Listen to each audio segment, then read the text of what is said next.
নহয় মোৰ নাম তিনামণি তছা মোৰ হাজবেণ্ডৰ নাম হয় হয় এই কওকচোন কি কথা পাতিলা আপোনালোক মই এনেকা মানে যোনটো ফেমিলি আমাৰ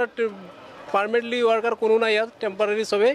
আমি দিন হাজিৰা কৰি খোৱা মানুহ হয় আৰু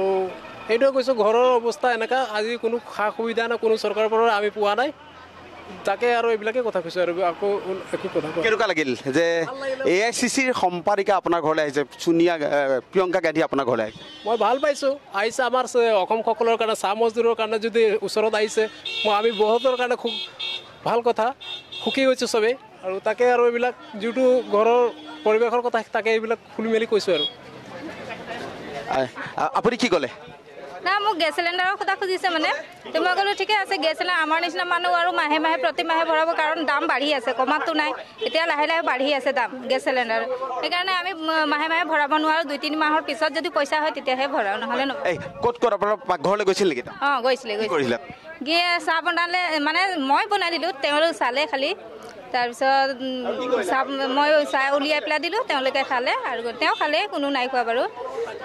বলকচোন যাওঁ আপোনালোকৰ পাকঘৰটোলৈ হয় এঘাৰ পাছত সন্তানে দেখুৱাইছে আৰু এই শিশু ইয়াতে এটা শিশু আছিলে আৰু সেই শিশুটোক এটা উমলোৱা পৰিলক্ষিত হৈছে আৰু এইটো হৈছে কি নাম আপোনালোকৰ আপোনাৰ হাজবেণ্ডৰ নাম কি অমৃত তছা হয় অমিত তছাৰ ঘৰলৈ তেওঁ আহিছিলে আৰু এই ঘৰটোতে তেওঁ উপস্থিত হৈছিল আৰু দেখুৱাইছোঁ কেমেৰা পাৰ্চন শান্তনুৱে এইটো হৈছে অমিত আছা নামৰ চাহ শ্ৰমিকজনৰ বাসগৃহ আৰু তেওঁলোকৰ যি পাকঘৰ সেই পাকঘৰত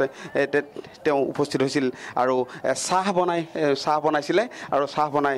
তেওঁ ইয়াতেই চাহ খাইছিলে কেমেৰা পাৰ্চন শান্তনুৱে দেখুৱাইছে আৰু এই স্থানত তেওঁ বহা পৰিলক্ষিত হৈছিলে কেমেৰা পাৰ্চন শান্তনুৱে দেখিছে এই স্থানতেই